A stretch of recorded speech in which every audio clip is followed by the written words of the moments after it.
Hi everyone, welcome to another episode with Tom and David for the Eximius Executive team, who are going to be answering a couple of your questions. This week, we've been flooded with questions about resolutions being at the halfway mark of the year. People have asked, how do you keep the habit? How do you keep to your resolutions? How do you stick to your plan when you've been a bit further down the road with it? So we thought, great topic to explore. We're going to get into it today. So David, coming to you first. Tips for people to sort of stay on point with the plan, sort of keep to their new resolutions. Proper preparation prevents poor performance. That's what I go to. So I always like an analogy that in January, lots of people go to the gym to do their fitness New Year's resolutions. Going to the gym, starting a fitness regime in January is one of the worst ideas you can have for a number of reasons. One, it's freezing cold outside, so your muscles are usually cold when you go in, so you're more likely to get an injury. Two, your body's not really conditioned to it. So most people go in and start thrashing themselves on a treadmill 4 or 5 times a week and wonder why they pull a calf muscle. Three, you're probably carrying a little bit of extra timber from Christmas. So, you're going in not as fit as you could be, and people overdo it, get injured, and then quit. So usually by the first, I think it's by the 28th, 29th of January, the gyms get a lot quieter because people can't bother to go out in the cold, can't bother to get out, and then they get quiet again, but they've already paid it for their 12 months, so the gyms are happy. So I think one of the key things is just prepare properly. So it's much better to do something consistently, not as the sort of maximum you'd like to, but just a little often, and just try and gently change your behavior. So even if you're, for example, the fitness one, even if you're just doing sort of half an hour 3 times a week, that's better than doing nothing. And it's certainly better than doing, 5, 6, 7 hours a week for, a month, getting injured and not being able to do anything for months. So I think just trying to get into a regular habit of it. And the biggest thing is then prioritize the time for it as well. So when are you going to do it? Most people have these big goals, but the detail is just lacking. Yeah, and what about the mental fatigue? So if you're halfway through your financial year, you're trying to stick to a plan, and what sort of tips you got for people around sort of just allowing you to keep that focus going? Yeah, really good one. So I think, as the dog's barking in the background, I think the biggest thing is just taking a sort of step back and having a review of where you're at. What have you done really well in the first 6 months of the year? So what's worked really, really well? What has allowed you to kind of make some progress in that area? But also, what are the things that have stopped you? What are the bad habits that you've fallen into? What are the things that you've stopped doing during that time that's perhaps really slowed that down? Yeah, it sounds like your dog's got some fairly strong opinions on that topic as well. And delivery. Yeah. Yeah.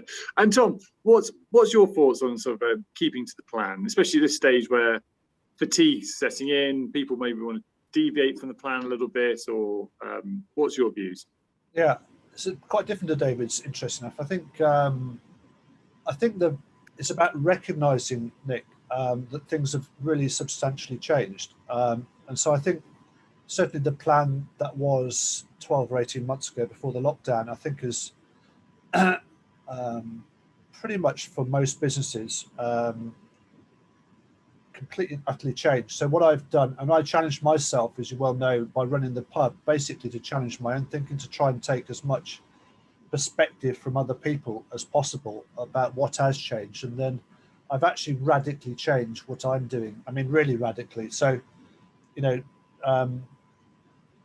whilst doing that, not throwing out the baby with the bathwater. So I talk about core business. So how does that affect my plan? So for example, I've got opportunities for what I used to do in the States, which is basically fix companies and be out there all the time, rather than actually do that in a way that's going to totally, kibosh everything that I've achieved.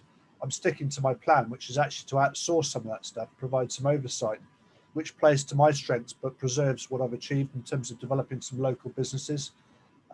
Personally, as well, I've exercise-wise.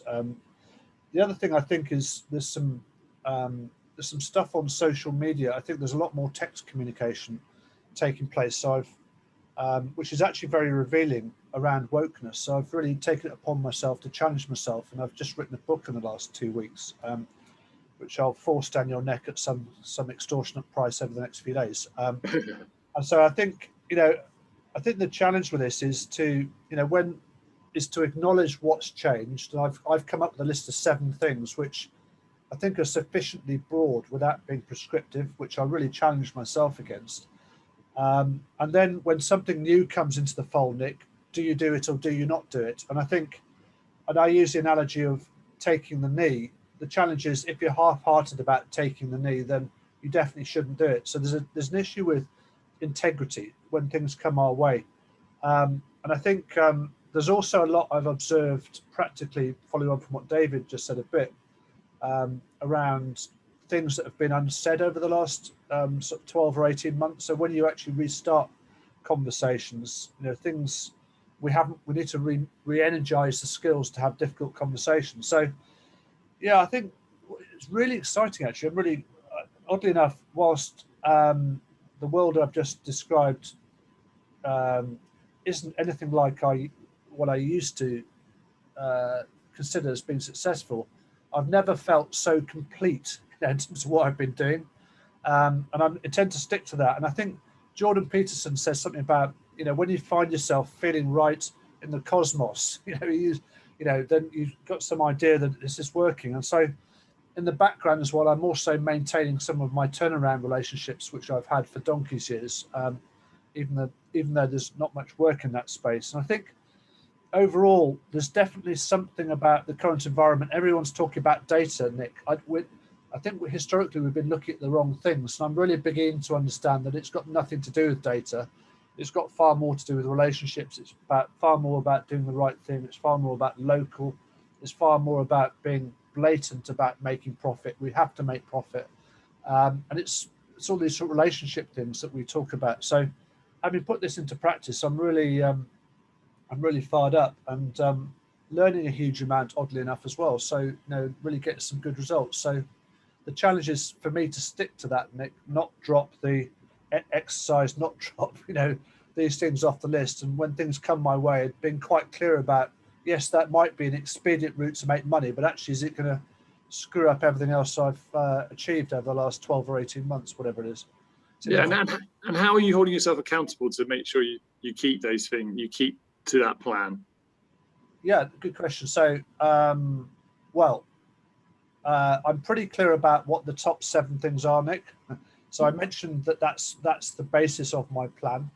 I think I diarise things, so I have slots in my diary which I will not move in terms of cycling and other such things which maintain my well-being to stay ahead of the challenge, so I don't get hit by something which I haven't got the strength to cope with.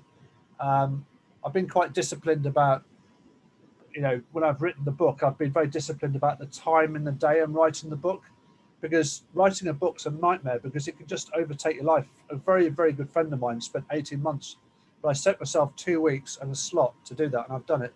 And it's not perfect, Nick, but if you set yourself a time and a slot to do it, guess what? You get it done. And if you don't, you don't. So I've sort of, I'm also making time for other things. So, for example, I've just had a meeting with a local business, which fits in with what I've just talked about in terms of local collaboration, all that sort of stuff. And it's about diarising and making time and being disciplined. And I think once you get to that stage, it's then just a question of what's coming across your desk, Nick, and rather than making expedient, greedy decisions, in the way I might have done, actually just having a more balanced view of how I might respond, because I could quite easily, for example, go off to the States and do something around one of these projects. And yes, okay, that would tick one of the boxes, but actually everything else I've just described would knock me back on the other fronts. And I'm really concerned about this in terms of how much have people seen and how much have people changed, Nick. So I've really tried to drink my own medicine. Yeah. And it sounds, you've got yourself in a stage of life where you've got that sort of discipline and control, which is great, which is wonderful to see. But David, you're dealing with numerous executive CEOs in their lives who are on 5-year plans, 1-month plans, 6-month plans, whatever it might be. How are you seeing them staying energized for all of this? Yeah, I think with the extremely fast growth companies, one that has just raised one of the largest funding rounds in Europe at the moment.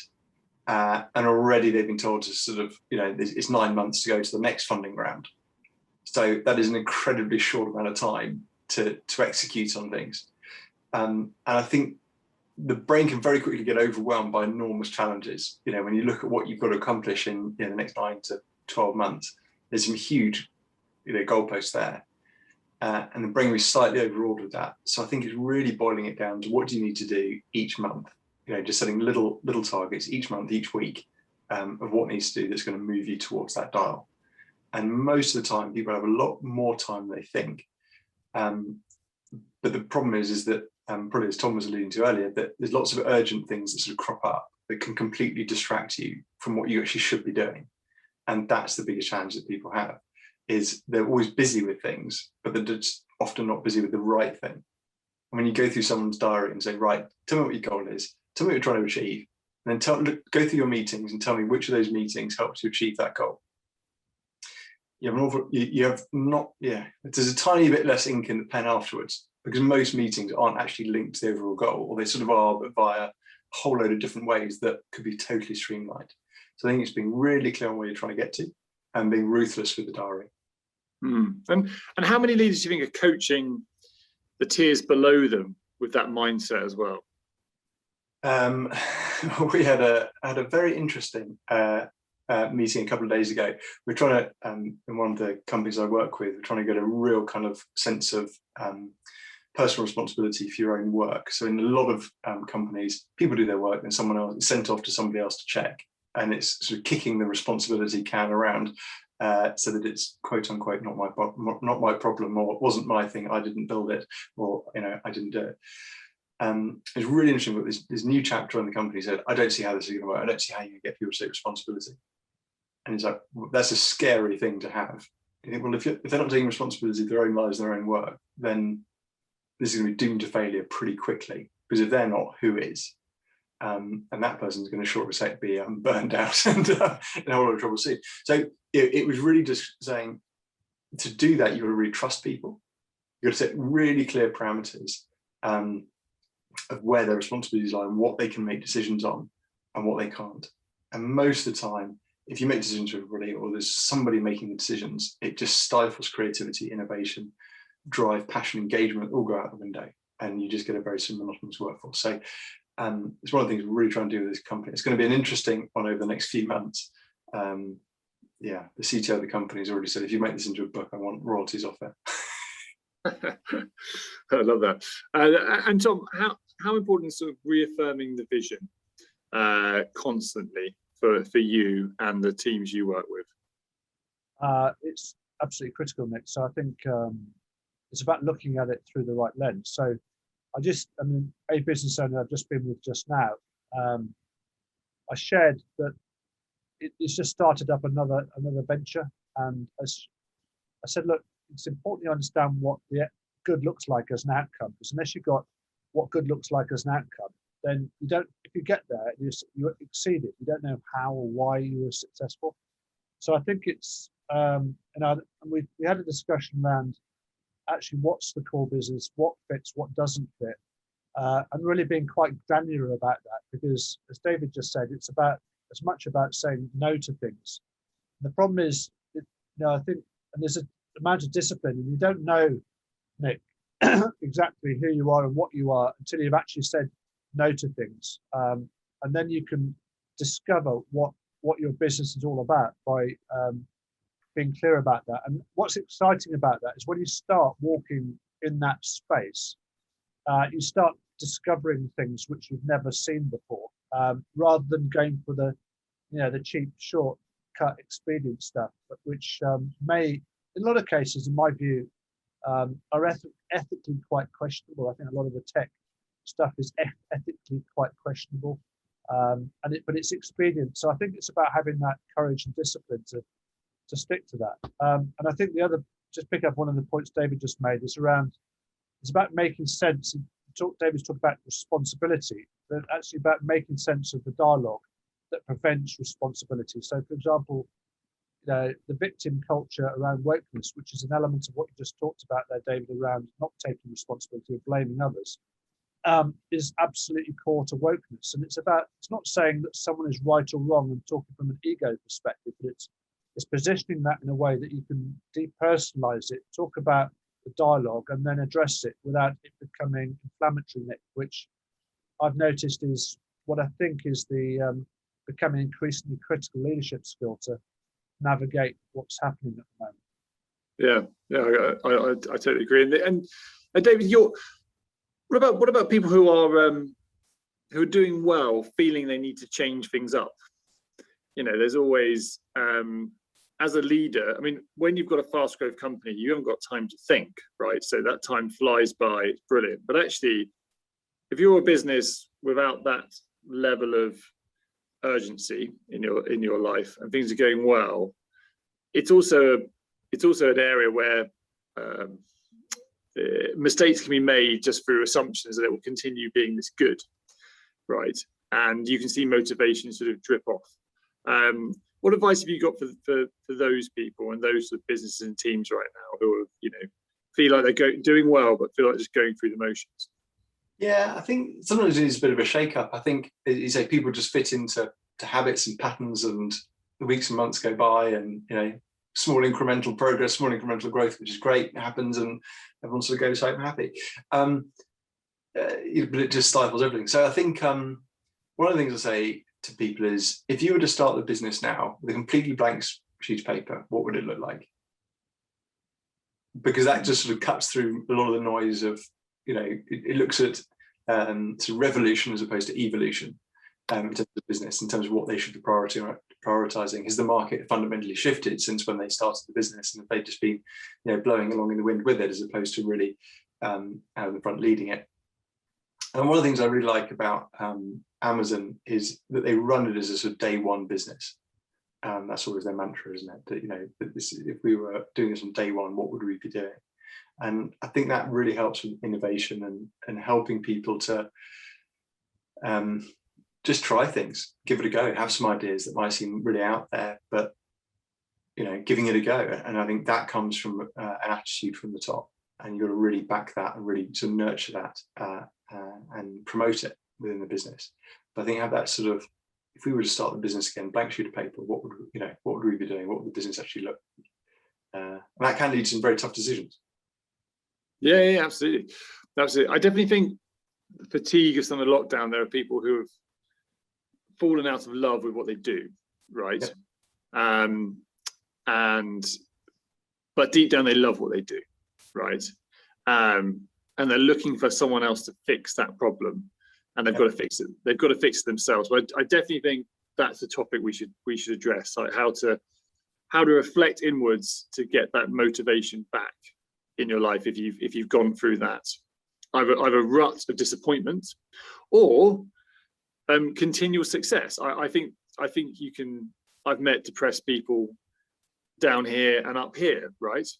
And people scratch their head why this person's meant to be having a bad time. It's because they're lacking challenge usually in their life, or they haven't got the balance right, and they're just not speaking about it. So I think that'd be a great topic to touch on if that's all right with you guys as well. For everyone at home, if you want, as you know, Tom's one of the world's top turnaround specialists or growth specialists for helping emerging businesses to flourish. David's one of the leading coaches across Europe on an individual level and on a group coaching level. If you want to send in any topics you want to discuss, please do. Really excited to go through these, or get in contact with myself. I'll put you in contact with some of the team and we can go through some more practical hands-on approaches for enabling you and those you care about around you to be more successful, happier, and hopefully more productive in their day-to-day work. But otherwise, everyone who tuned in, thanks again. Keep the topics coming in, and looking forward to every one of these. All the best. Bye.